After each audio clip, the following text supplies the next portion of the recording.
Stereotypes. They're a preconceived, simplified idea of characteristics which typify a person or a situation.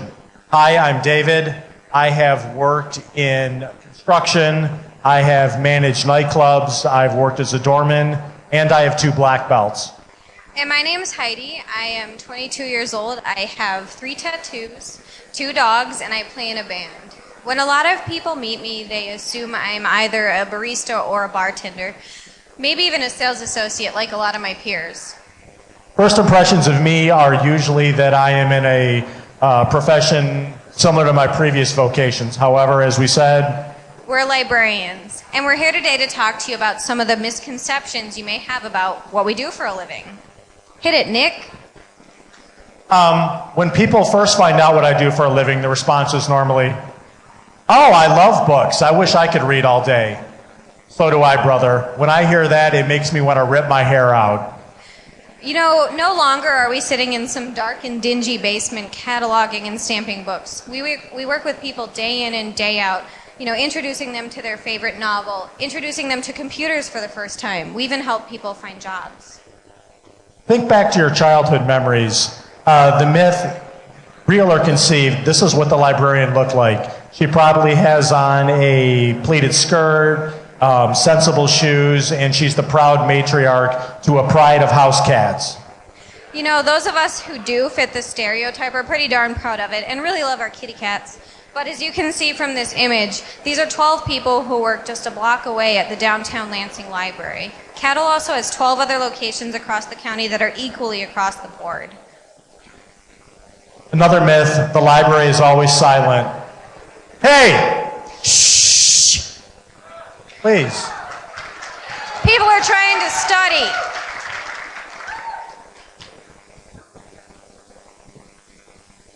You know, the library might not be as quiet as you might expect. Our children's section are always full of life. We've got music concerts and film screenings. We even have animals who visit from the Potter Park Zoo. Another myth, our work is tedious. I don't spend my days stamping books and staring into the distance, studying pre-Darwinian concepts of heredity in the British novel, or looking for the GDP of Uzbekistan. In reality, on a given day, I could help someone start a business. I can introduce them to resume concepts. I can help them find that job. And at the end of the day, Dave and I here feel more fulfilled than we've ever felt in our entire lives. When you meet a librarian, you would expect that they would know that Babe Ruth struck out 1,330 times, that our founding fathers slept sitting up as was the fashion of the day, and that the largest flower in the world, the Rafflesia, can weigh up to 15 pounds and stinks of fetid meat. So Dave here, the reason he can cite off all these random facts is because he has the information to locate your answer. He has a master's degree in information science. He's been specifically trained on where to look. You have means. You find your information online. You probably have your own computers. You can find tax and health things fine. You have the finances to purchase a trashy paperback when you go on vacation. Why do you need us?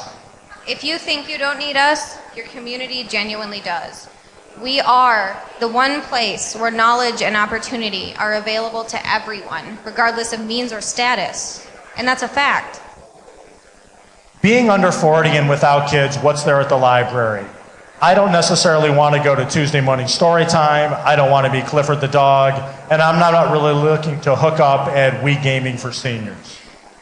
Now, I'm definitely under 40, and I don't have any kids. That she knows of. But there's a ton of stuff for my friends and I at the Capillary District Library. Not the least of which is our Brew Pub Book Club, which met for the first time last night at NBC down the street. We also have the graphic novel discussion group that meets at Gone Wired. Now, by now you guys know that you can check out anything for free with a library card, but did you know you can download ebooks and e-audiobooks for free as well as check out Blu-rays at the library?